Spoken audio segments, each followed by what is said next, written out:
place. I'll get. Yay. So I understand that we are having some sound issues. So back table, having trouble hearing? Not now? If I get closer, is that better? Okay, so basically you have to eat the mic. Okay, we just want to make sure that people are aware of that. All right, well, we are very blessed this morning to have the Reverend Janet Wolf as our speaker. She is an elder in the United Methodist Church and has served as a pastor of both rural and urban congregations. She is a college and seminary professor, community mediator, learner, and partner to transformative justice. In July of 2012, she was appointed to work with Marian Wright Edelman and the Children's Defense Fund on nonviolent direct action organizing to dismantle the cradle to prison pipeline. Work that includes the organization's Freedom Schools and the annual Proctor Institute for Child Advocacy Ministry. She is the author of To See and to Be Seen, a chapter in I Was in Prison, United Methodist Perspectives on Prison Ministry, and numerous other writings. She is also the author of the book Practicing Resurrection, the Gospel of Mark, and Radical Discipleship, which was a mission use study a few years ago. Many of us were blessed to see Janet at Assembly in Orlando this past year, and we are thrilled to welcome her to Mountain Sky United Women in Faith.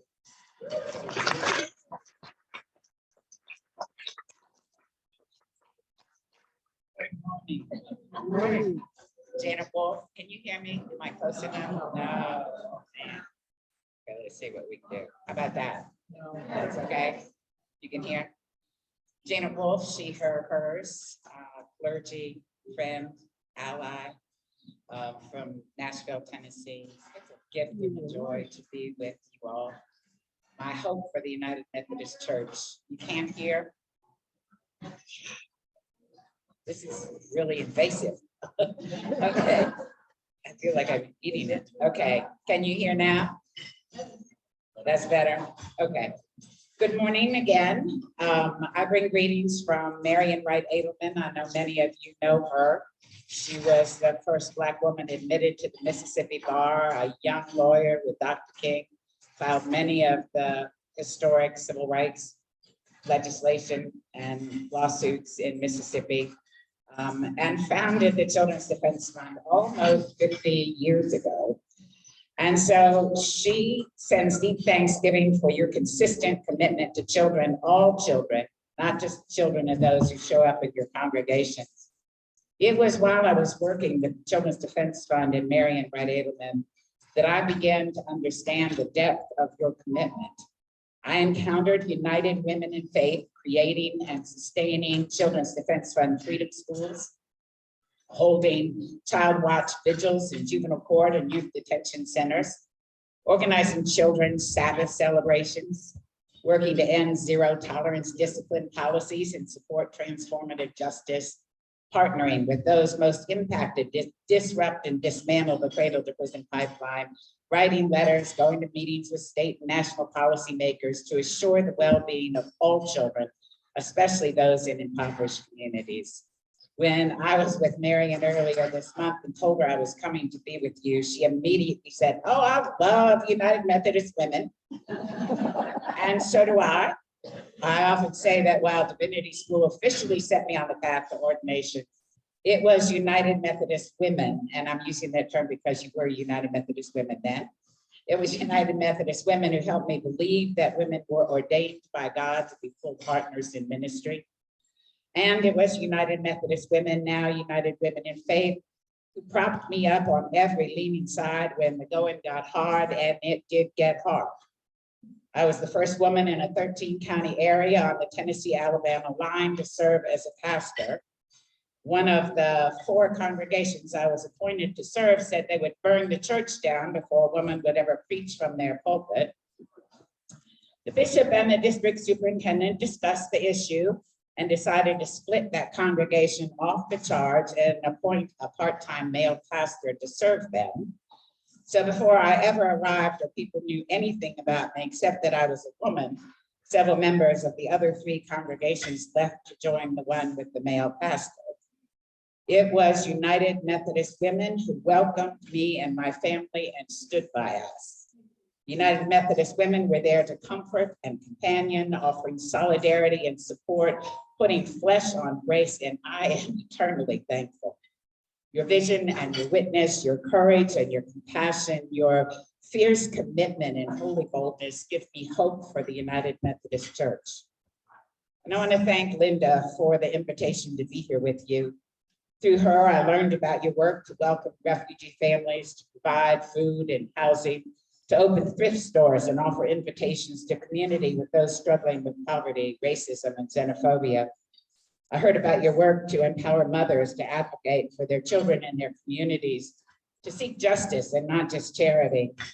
I give thanks for all you do to live out your faith, to create and sustain beloved community, to challenge and change systems and policies, structures and theologies that consign so many of God's children to the edges of life.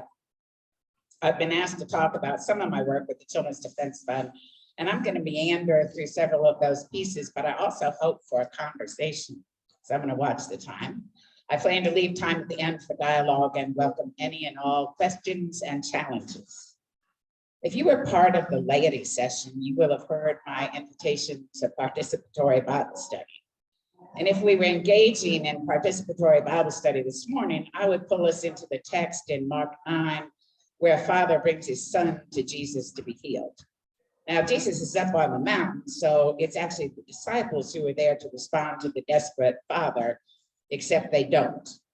They are so caught up in theological debate and arguing with religious authorities that the father, when he does finally encounter Jesus, reports, I brought him to you, but your disciples could do nothing. And Jesus is furious. I mean, he lashes out at the faithless disciples, but then he asks the father to help him understand what's happening with this child. And the Gospel of Mark, known for its brevity, is striking in offering details. The boy is inhabited by a spirit that robs him of speech and hearing, that causes him to go rigid and foam at the mouth. He grinds his teeth. The spirit seizes the child, throws him down, tosses him about, pitches him into the fire and the water, sucking the life out of him. Unlike the disciples, Jesus draws the boy into the center of the story.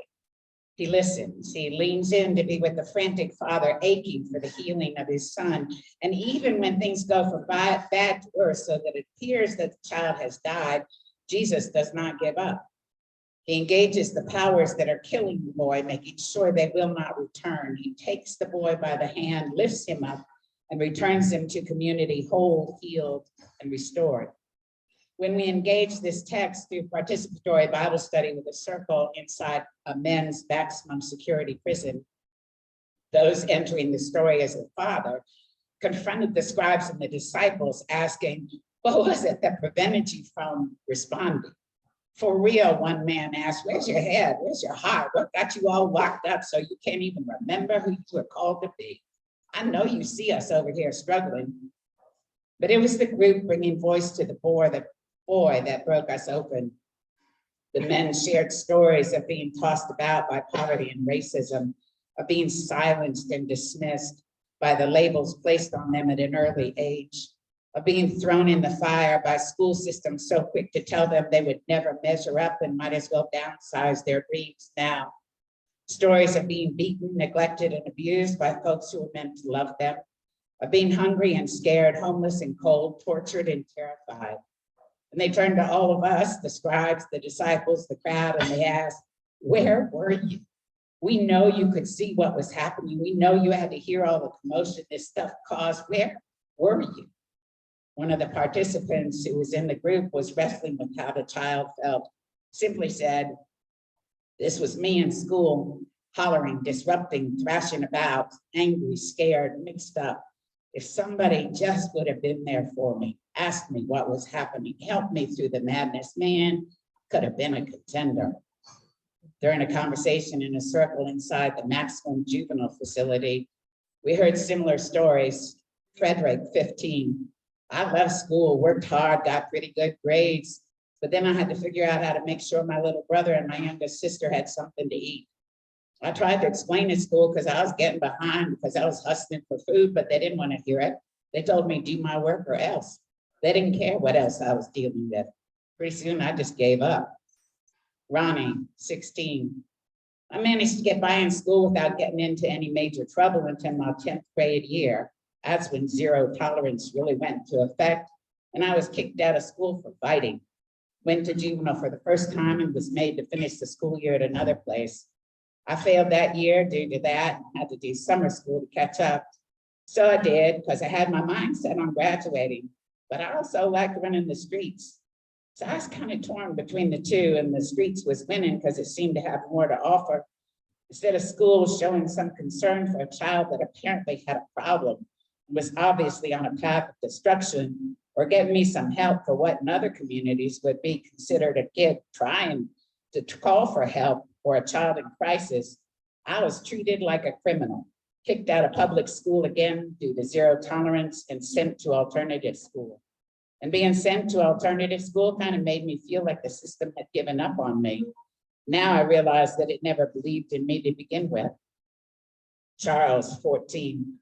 I wish churches would just come get us and take us places we've never been, places we wouldn't be comfortable going on our own, make us feel like somebody wanted us, like we had someplace we belong, and then change this crooked system, beginning with hiring people who actually give a damn about us.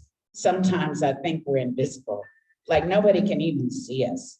Can you see me for real?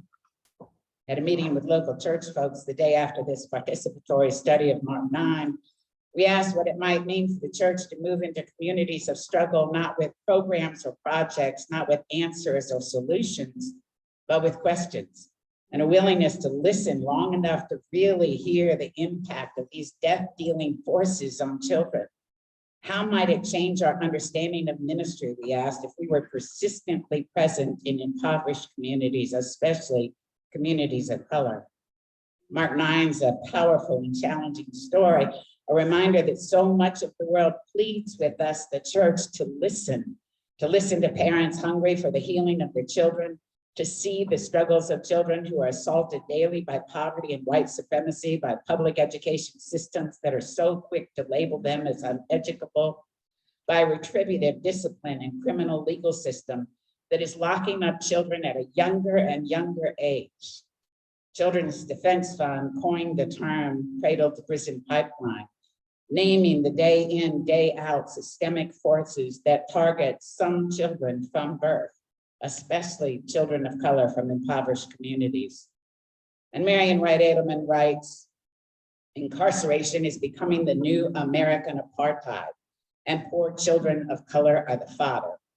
Child poverty and neglect, racial disparities and systems that serve children in the cradle to prison pipeline are not acts of God, but the results of America's immoral, political, and economic choices that can and must be changed. And she continues, the greatest threat to America's economic and military security comes from no foreign enemy, but from our own failure to invest in healthy and educated children. One of the alternative communities that makes sure children living in poverty, especially children of color, are seen, heard, cherished, affirmed, and empowered are Children's Defense Fund Freedom Schools. Do any of you have encounters with freedom schools? No. Well, I'm hoping that will change. Rooted in the civil rights movement and the 1964 Mississippi Freedom Summer Project, Children's Defense Fund Freedom Schools invite children and their families and communities to rename the world in defiance of all the systems and structures, institutions, and theologies that label, limit, dismiss, diminish, exclude, and belittle them. Freedom schools encourage scholars, the children and youth, to see themselves as change agents with abilities and gifts for repairing the world. Through Children's Defense Fund Freedom Schools, scholars recover cultural history, commit to reading and critical thinking, invest in conflict resolution and restorative justice practices, uncover their own good gifts, learn to love learning, and learn to love themselves. The very same students who were so quickly kicked out of public school emerge as readers and writers, dancers and dreamers, artists and advocates, mentors and mediators, playwrights and poets. Their Freedom School teachers are called servant leader interns. And they're all college students under the age of 30 who come from the same kinds of communities as the scholars and have survived similar struggles. These interns come together for training in nonviolent organizing and trauma-informed care, in literacy and culturally powerful resources, in conflict resolution and liberatory educational pedagogy. And working with the parents and others in the communities, the servant leader interns accompany the scholars in redefining education and creating a brave space where trauma and terror can be processed together and healing can begin. We sing this song, Something Inside So Strong, and it's the word of a South African freedom song. The words assure us that we can make it in spite of the barriers because we know who we are and the gifts inside of us and inside our communities. And standing among almost 2,000 young servant leader interns who are singing this song, dancing through the accompanying motions, pounding the floor with the rhythm of their feet, pouring their hearts into the world's, is a glimpse into the kingdom of God. This is the kingdom that is experienced and understood, not as a piece of real estate for individuals, as A.J. Levine, Jewish New Testament theologian and seminary professor, writes, but as one of communal salvation, collective liberation, a vision of God's shalom. Reginald Blunt is a United Methodist pastor and a professor at Garrett Evangelical Theological Seminary, a friend and a partner in our work to create the Dale P. Andrews Freedom Seminary. That's a consortium of more than 20 seminaries working to reframe and transform religious leadership through the lens of the sacrality, the sacredness of every child. If we really believed every child bore the imprint of the divine, was cherished, held sacred by the Creator, how might that change our understandings of mission and ministry, Christian education and worship, public policy and budget priorities? Reverend Blunt started a CDF Freedom School at his church in partnership with Garrett, and has written about what it might mean to move from Sabbath schools, Sunday schools, to freedom schools, what it might mean to redefine Christian education through the lens of the freedom movements. He writes, if we believe the purpose of Christian education is to set people free, then Christian education must continue to commit itself to being the catalyst that removes barriers that keep people from fulfilling their call to serve as God's agents, stewards, partners in the care of God's creation. What if we moved Christian education out of church buildings and into the streets? What if we worked on developing street corner theology through mutuality and authentic partnership with those who are impoverished, imprisoned, locked up and out, listening to and learning from folks on the margins? What might it mean for us to listen to the gospel on the banks of a river among those who are unhoused, or at midnight in the alleys behind the bus station? How is it that so many of our churches have limited children's and youth ministries to the children of church members, rather than the ministry with the millions of children who are hungry for identity and belonging, who ache for a place to belong and a safe space for healing? What would it look like if churches began to redefine children's and youth ministry in response to the crisis created by the cradle to prison pipeline? What would it look like to put a child at the center of the story? In Nicaragua, a children's park was built with a sign saying, and only the children will be privileged. What might need to change in our lives, our churches, our communities, our nation, if children are to be the ones privileged by our policies and priorities, budgets and buildings, systems and structures, institutions and theologies? Marian Wright Edelman challenges all of us, saying, it is unconscionable that our rich nation lets 1/5 of our children live in poverty. It is intolerable that the nation with the most advanced medical technology allows millions of children to go without health care and the opportunity to see a doctor when they are sick or get preventative care.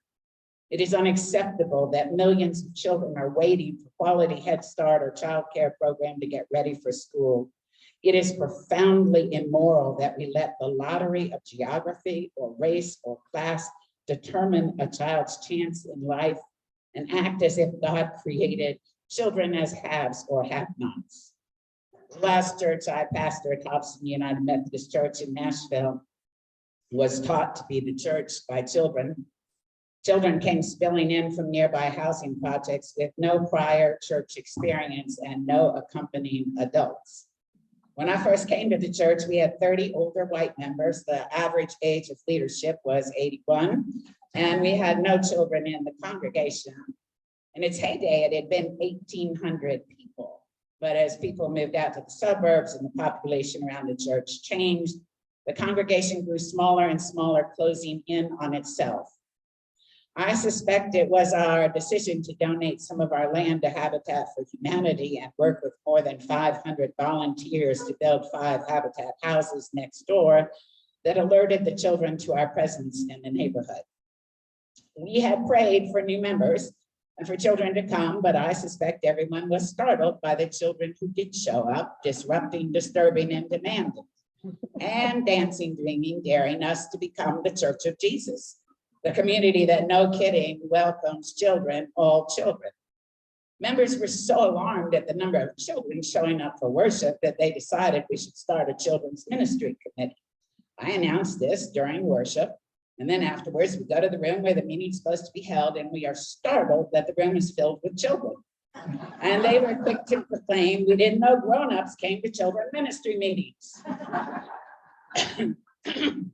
I remember asking for prayer concerns and celebrations during worship and being met with silence from the adults.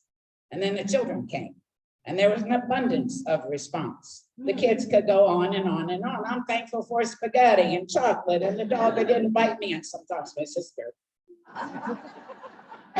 We had decided to have prayer cards during worship so people could write down their celebrations and concerns, and then another member could take that card home and include it in their prayers.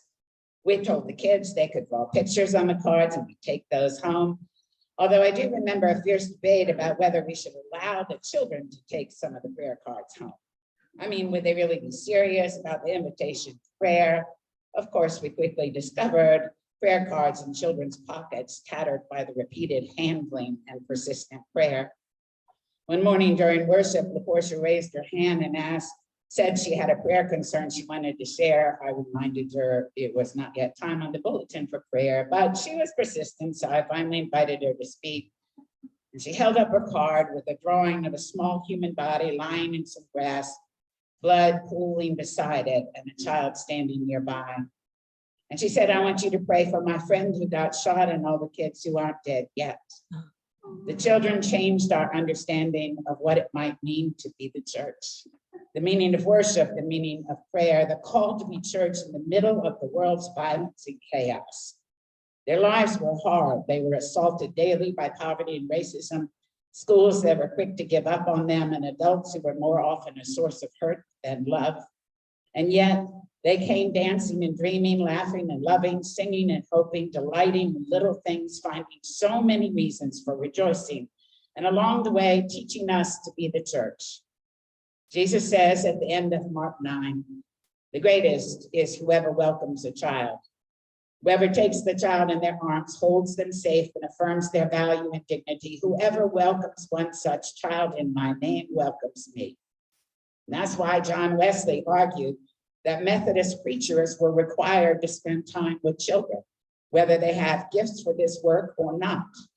No negotiation, no assigning this tax of proximity to the Children's Ministry Task Force. Children are a priority for Jesus and therefore must be a priority for Methodist preachers and all of us. Wesley pushed Methodists to spend time with those who are impoverished, with children who are hungry and hurting, with those battered by the dominant systems and theologies. He insisted that unless we immerse ourselves among the vulnerable, impoverished, imprisoned, we cannot hear the gospel and cannot be the church of Jesus Christ.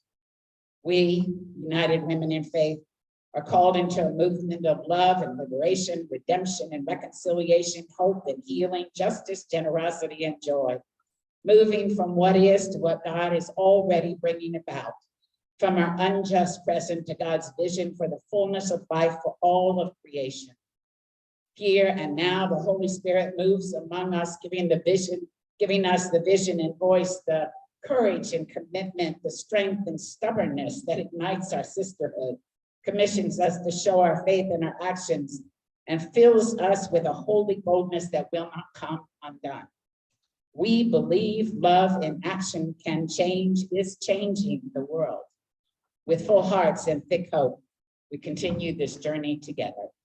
In Jesus' name, amen. For testing conversation.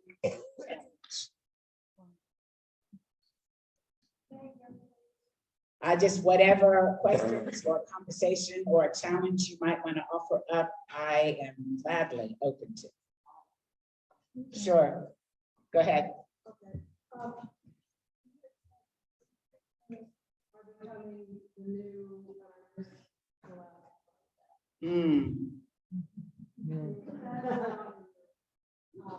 Anybody remember? I don't know. Institutions are becoming, I don't know. Oh, so the cradle to prison pipeline, yes, is becoming the new American apartheid. That's a Marian quote, meaning that we are separating, we are legally segregating parts of our population so that they end up inside cages.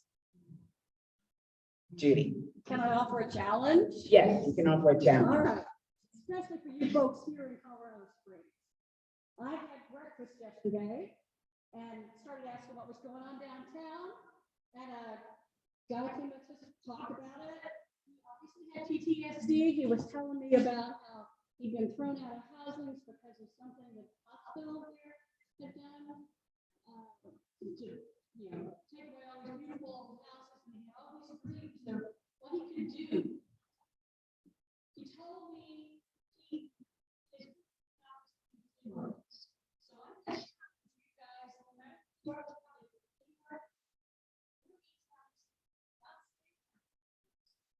our committees, but to go out into the community. Go find a person like Raymond. Go find someone who is looking for a job, whose car just busted down, who can't afford a car, and talk with that person about listen to that person, listen to that person about what they need. And I think we have an opportunity as we get church buildings coming back from the folks who left us. I met the trustee from a conference last night with 400 people. I'm now going to go back and suggest we rotate some of those things in the places where these people are with input from them, like input or whatever. So that's my challenge to all of you. Thank you, Judy. Was there somebody over here? Go ahead. How many freedom schools are there? I should know the answer to that. There are hundreds, and they're in most states. Yes. Oh, how many freedom schools are there? I don't know. I know that they are in most states. I know that I could find none in this conference, which is really strange to me. So for example, in Nashville, we have 3 freedom schools. They're extraordinary. Both my husband and I were at one time public school teachers. And we both say if we had known about CDF freedom schools, we would have been more effective teachers. It's an extraordinary experience, and I urge you, you can go to the childrensdefensefund.org, find out more about freedom schools. Thank you for the question. Go ahead.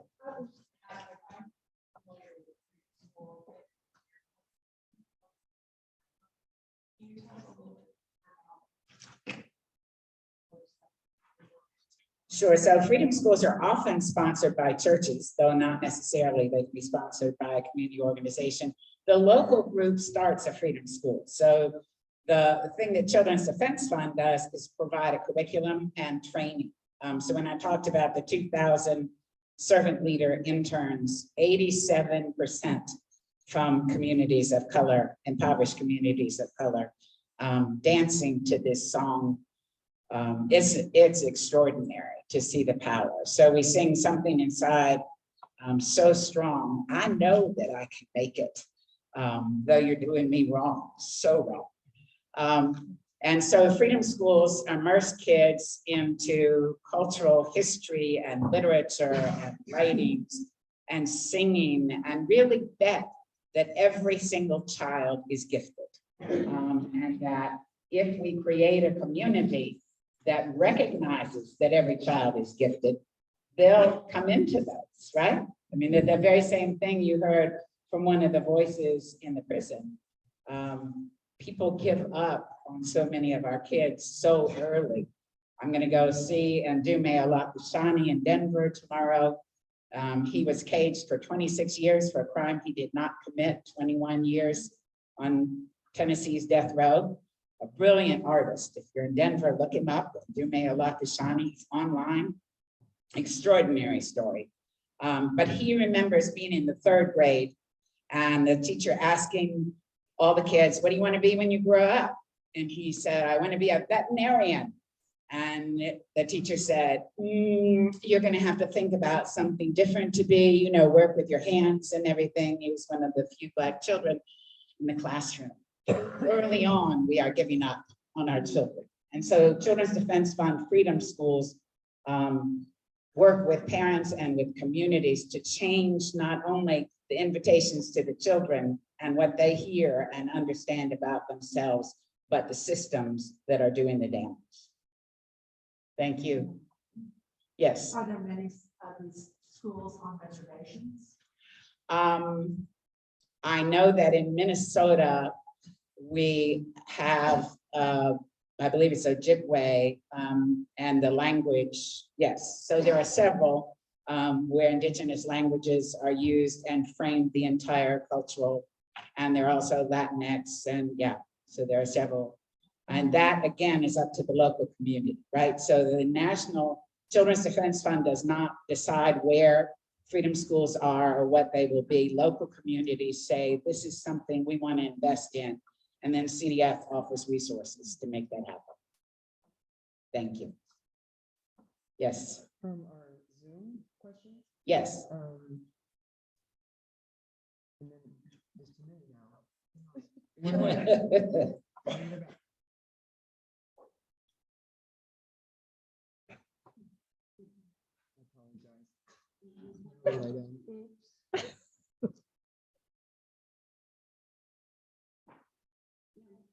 This is when one of my grandchildren will say, Grandma, just let me have the computer. Yeah. Somebody else want to drive, you know?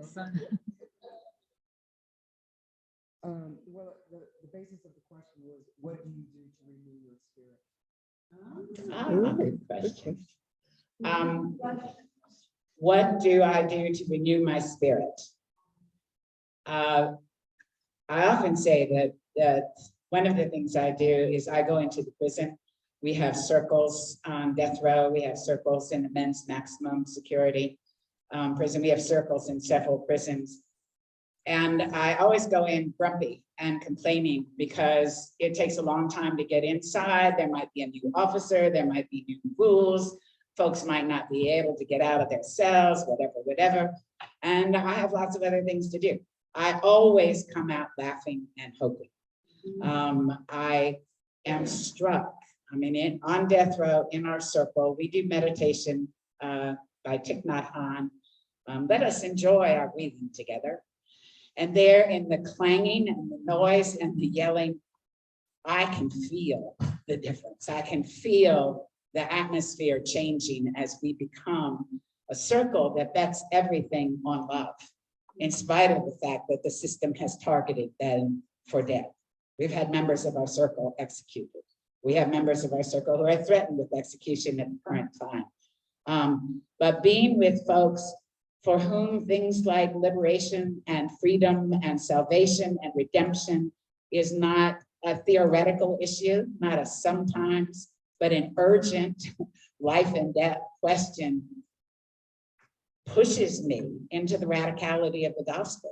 Amen. And just gives me the kind of hope I don't get anywhere else. To see people investing everything in love and believing that love will speak the last word in defiance of this incredible system of death is beyond explanation. So that's one thing I do. Another thing I do is walk. And I have a mantra that I use when I walk, and it's creation, beauty, body, and gratitude. Creation, what an extraordinary gift that somehow I'm part of this thing that is so amazing and big. Beauty, because no matter where I am, there's some kind of beauty to be celebrated. body because at 75, mine's still working apparently. And gratitude, gratitude for tiny things. Dorothee Zolle is a German theologian now dead who says that every day we're invited to do 3 things. To practice amazement, because as I said yesterday, world seeks to numb us, right? So to practice amazement, even little things. I was noticing just dewdrops on leaves this morning, you know, just little stuff. And then to unlearn and let go, because all of us have been taught junk that we need to get rid of, to unlearn and let go. And this is a daily practice, amen? Because it comes back in. And then the third one is to resist in order to heal, and to heal in order to resist the powers of death so that we can heal, and to heal so that we can resist, and to do that as both individuals and communities. So those are the things I think that give me hope. Yes. We have minimal diversity in this room. Yeah. What advice do you have for groups like this to be effective in we want to do, we aspire to do, is familiar with choosing all this work?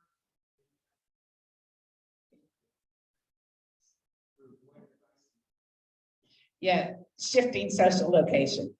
I mean, to be not only in proximity with, but to be among where we are not in power, where we do not have the decisive voice, where we are not the one designing the programs, to be in a community that is radically different, that will both hold you and hold you accountable, right?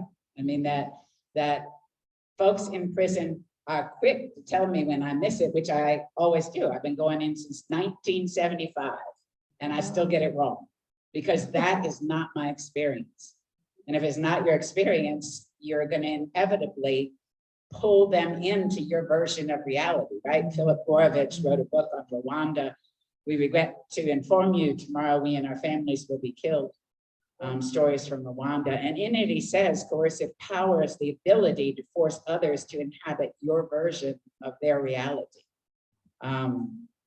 which is often what we do. I often argue that volunteers in mission ought to be called Christian education for the first world. That so often in our mission, we impose programs on people without actually understanding what's happening. I remember as a single mom with 2 boys and 3 part-time jobs going to a displaced homemakers workshop. And the question they asked me was, Janet, where do you want to be in 10 years from now? Like, I can't get beyond dinner tonight. And they were trying to be kind, right? I mean, they meant to be helpful, but they had no clue what my life was like. No clue of the panic or the terror, or my inability to imagine 10 years from then. Yeah, so I thank you for that question. And I just think moving ourselves, but moving ourselves where we're accountable to a community. Oh, sorry. Hi. Absolutely.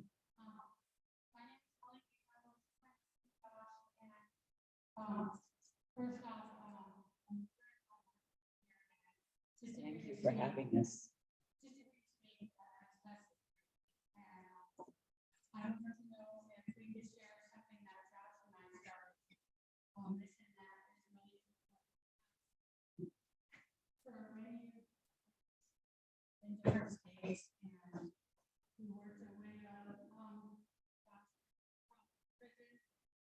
And we are where we are today, we want the help of our community and our faith and our spirituality. We do Native American spotlights. And so we see some of the conditions on reservations.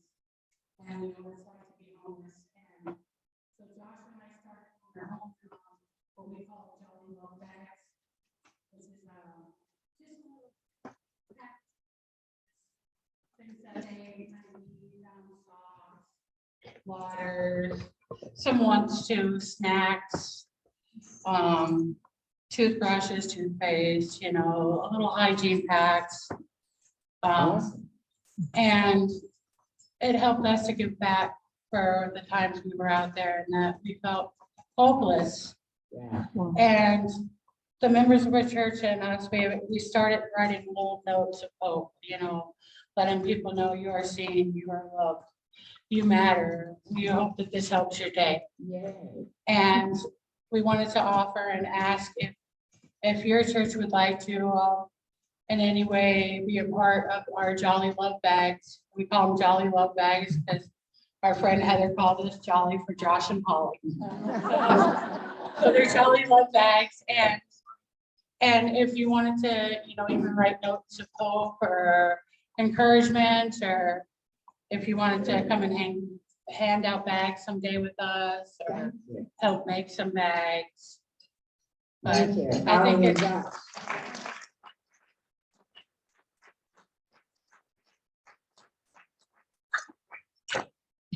Concrete invitation. There you go. Proximity and accountability. Got it. I think it's probably time for me to quit. Is it time for me to quit? Can I do one more thing? I want to read from Allison Huntley's close in a book called Daring to Be United. To all who have loved with fierce loyalty or tender pride, with great courage and against all odds, risking their reputation, their jobs, their friends, their family, even their lives. To all those who have put love before security, refusing to be bound by the fetters of law or fear or convention, who by their daring have created new paths in wild places. To all who love, I say thank you. To all who have challenged sexual oppression by speaking out, taking responsibility, calling others to account, changing their language and their behavior, creating safe space, sharing power. To all those who have protected the vulnerable, welcomed the outcast, shared bread, given shelter, stood vigil, written letters, spoken out, stood to be counted. To all those who have worked to make this world more tender and more just, I say thank you. To all those who have dared to ask for what they are entitled to, who have refused to be ignored or turned back or passive or victims, who by their persistent belief that justice is not only right but possible, have halted armies, changed structures, saved forests, fed children. To all people who have demonstrated justice, I say thank you. To all those who have chosen to be family, who have adopted children, loved someone of their own gender, like their in-laws, formed unusual alliances and unlikely friendships, created community, nurtured hope, befriended themselves and one another. To all those who have discovered that community is not built like a wall, but grown like a garden, and have chosen to tend that garden, seen one another through, wept, listened, plotted, and made possible, knowing the family is, in the largest sense, a choice and a gift. To all those who have chosen to be family, I say thank you.